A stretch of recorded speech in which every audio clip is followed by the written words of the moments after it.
ไม่มีนางฟ้าประดับดอยอ้ายก็หลงเฝ้าคอยคำสัญญาที่น้องไว้ดอกไม้งามยามหนาวก็มีสาวบ้านเนื้อเคียงกายทิ้งบ้านมาจากไกลไปทำงานอยู่ในเมืองกรุง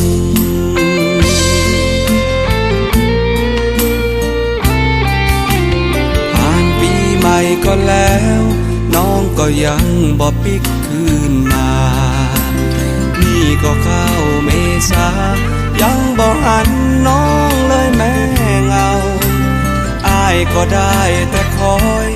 นั่งบนดอยเฝ้าคอยนับดาวคำสัญญาว่างเปล่า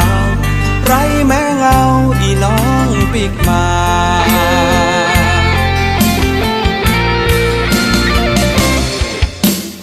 นางฟ้าลบลืมดอยน้องคงเพลินกับไฟแสงสีข่าวจากอ้ายคำมีว่าเจ้าไปเป็นนางฟ้าโนรามีแต่คนชื่นชม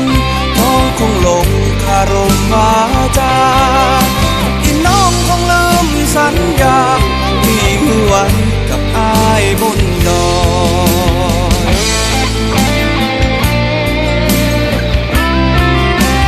วันใดน้องพลาดพลั้งอ้ายก็ยังคงอภัยยังเฝ้าคอยห่วงใยดอกเอื้องยังงามในใจเสมอปิกมาเตอะบ้านเฮาบนดอยเงาเพราะบ่มีเธออย่าหลงแสงไฟเลิศเลอปิกมาเตอะน้องมาเป็นนางฟ้าบนดอย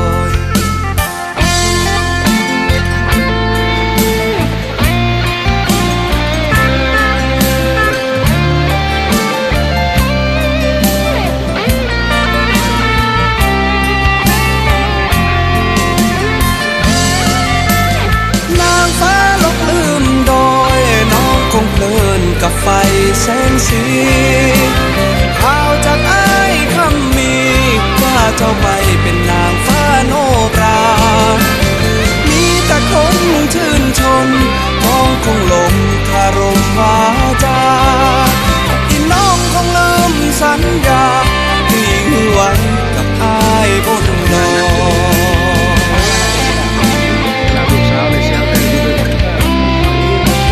วันใดน้องพลาดพลั้งอ้ายก็ยังคงอภัยยังเฝ้าคอยห่วงใยดอกเอื้องยังงามในใจเสมอ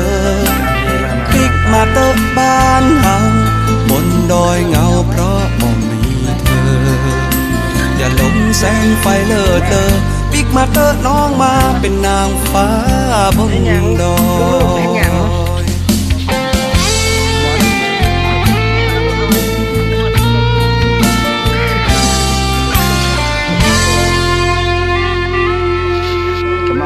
สมาคมเซลเพ